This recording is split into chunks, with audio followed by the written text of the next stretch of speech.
Hello ഗീസ്, നമ്മളിന്ന് നോക്കാൻ പോകുന്നത് വിശകലനക്കുറിപ്പാണ്. എൻ്റെ സ്പീഡ് ഇത്തിരി കൂടുതലാണെന്ന് കമൻറ്റ്സ് വരുന്നുണ്ട്. Sorry for that. സ്പീഡ് കൂടുതലാണ് കാരണം പെട്ടെന്ന് സമയമില്ലാത്ത സമയത്താണ് വീഡിയോസൊക്കെ എടുക്കുന്നത്. സോ പെട്ടെന്ന് തന്നെ പോസ്റ്റ് ചെയ്യുന്നതുകൊണ്ടാണ് സ്പീഡ് കൂട്ടി പറയുന്നത്. സോ നമുക്ക് ഇത് പറയാം.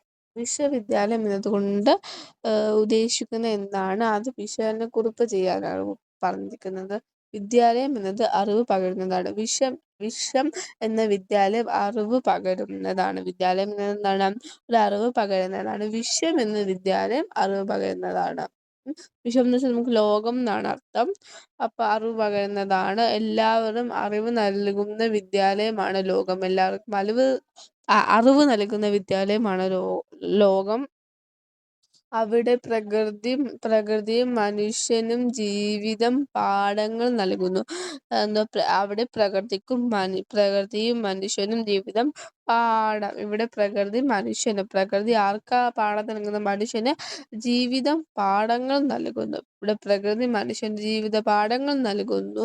പ്രകൃതിയുടെ ഓരോ പ്രവർത്തനങ്ങളും മനുഷ്യന്റെ ജീവിതത്തിൽ പുലർത്തേണ്ട മഹത്വത്തെയും ശ്രദ്ധിക്കേണ്ട വസ്തുക്കളെയും പഠിപ്പിക്കുന്നതാണ്. പ്രകൃതിയുടെ ഓരോ ചലനങ്ങളും ഇത്തരത്തിൽ ഓരോ പാഠമാകുന്നതിലൂടെ വിശ്വവിദ്യാലയം എന്ന ആശയം വളരെ അനുയോജ്യമാണ്. സോ വിശ്വവിദ്യാലയം എന്നത് വിശ്വമുണ്ട്. വിശ്വവിദ്യാലയം എന്നത് നല്ല കാര്യമാണ്. വിശ്വം ലോകം എന്ന വിശ്വവിദ്യാലയം,